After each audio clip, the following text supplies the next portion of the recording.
એક મોટા સમાચાર અરવલ્લીથી કે જ્યાં મોડાસાની પ્રાર્થના ગ્લોબલ સૈનિક સ્કૂલ અત્યારે વિવાદમાં છે। ધોરણ 8ના વિદ્યાર્થીને ઢોર માર માર્યાનો આક્ષેપ છે। સવાલ એ છે કે આને શિક્ષણધામ કહેવું કે યાતના ગૃહ કહેવું। પેપર ચોરીના શંકાસ્પદ આક્ષેપ સાથે એક વિદ્યાર્થીને 20થી 25 લાફા ઝીકી દેવાયા। દંડા વડે બેરહેમીથી માર મારવામાં આવ્યો। શિક્ષણ જગતને શરમાવે તેવી એક હૃદયદ્રાવક ઘટના અરવલ્લીના મોડાસામાંથી સામે આવી। મોડાસાની એક ખાનગી સ્કૂલમાં માસૂમ વિદ્યાર્થી પર કાળજું કંપાવી દે તેવો અત્યાચાર ગુજારવામાં આવ્યો।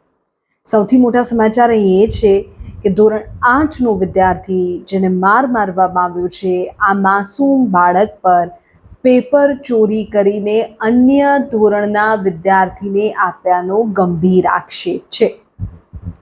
વિદ્યાર્થી અને તેના પરિવારનો આક્ષેપ છે કે નાસ્તાની રિસેસ દરમિયાન તેને સ્પેશિયલ ટ્રસ્ટીની ઓફિસમાં બોલાવવામાં આવ્યો, જ્યારે વિદ્યાર્થીએ આરોપને નકારી દીધો અને ન્યાય માટે શાળાના શિક્ષકને સીસીટીવી ફૂટેજ ચેક કરવાની વિનંતી કરી દીધી તો સત્ય સાંભળવાને બદલે શિક્ષક લાલચોળ થઈ ગયા। ઉશ્કેરાયેલા શિક્ષકે કાયદો હાથમાં લઈ લીધો, નિર્દોષ બાળકને દંડાથી બેરહેમીપૂર્વક ફટકાર્યો, એક બેને 20-25 જેટલા લાફા ઝીકી દીધા, આવો આક્ષેપ છે। આ અમાનુષી મારના કારણે ધોરણ 8ના આ વિદ્યાર્થીને શરીરે ગંભીર ઈજાઓ પહોંચી છે। તાત્કાલિક તેને સારવાર માટે હોસ્પિટલ ખસેડવું પડ્યો છે। બાળકની હાલત જોઈને વાલીનો પણ પિત્તો છટક્યો છે અને આ મામલે શાળાના ઇન્ચાર્જ પ્રિન્સિપાલ અને ટ્રસ્ટીઓ સામે પોલીસ ફરિયાદ નોંધાવવામાં આવી છે। આ તમામની વચ્ચે આચાર્યનું શું કહેવું છે ખબર છે? સૌથી ચોંકાવનારી વાત તો એ છે કે જ્યારે આ ગંભીર ઘટના મુદ્દે શાળાના આચાર્યને પૂછવામાં આવ્યું ત્યારે એકદમ બેજવાબદાર નિવેદન આપી દીધું। આચાર્યનું કહેવું છે કે શાળા નવી બની છે એટલે તેમાં સીસીટીવી કેમેરા ચાલુ છે કે નહીં તેની તેમને જાણ નથી।